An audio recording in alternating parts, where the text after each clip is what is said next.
Because you don't have a lot of people planting green, do you? No, not too much. Not too much. Yeah, people, the planting green, all that means is that the field is green when you plant it. I've had folks blast me on social media, not blast me, but question, if you're using herbicides, you're not green. And I'm like, no, I'm using the actual definition of the word green.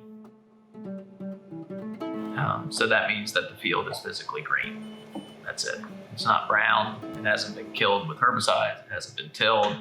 It has living cover crops in it. One thing we always thought is that soils should rest. Everyone thought that was a great thing, right? Soils should rest. Soils are, if you look at them as living organisms, the soil doesn't like to be resting. It doesn't like things not growing in it. And it took me a long time to figure this out because I always thought that we were better off spraying a herbicide in the fall and letting the soil rest all winter, which is the antithesis of what the soil does. The soil wants things living in it all year. So what we're trying to do is get a full overlap, living roots all year long so that the soil can thrive. Through cover cropping and planting green, we're trying to more closely replicate what happens in nature.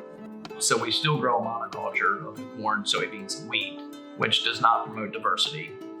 But we offset that by now growing a diverse group of crops in the fall, through the winter, and into the spring. And what that's doing is adding to our root health, that's adding to our soil health.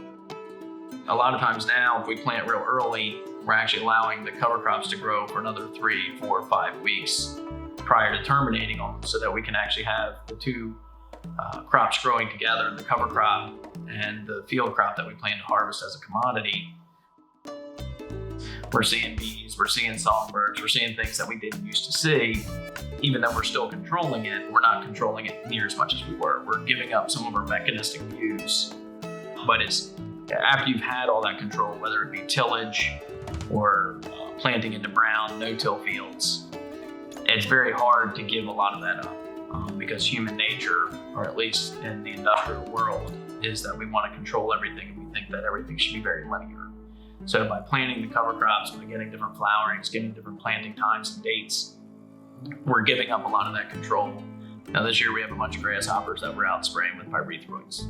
There's no other way to kill it. The beans are going to essentially die because they're way beyond threshold. So it doesn't always work, but we're using much less insecticide, even though we're creating a system where insects thrive, but we're getting a lot more beneficial insects. So we're getting a more diverse group of insects that, for the most part, we're spraying a lot less. We're still spraying. I'm still using seed treatments because I still have grubs and I haven't really figured out a way around that. But we're using much less than we were. We're using lower herbicide rates. We're not anti-herbicide, but because the cover crops crowd out the glyphosate-resistant weeds, in a lot of cases we can use a lot less herbicide because we're getting natural control.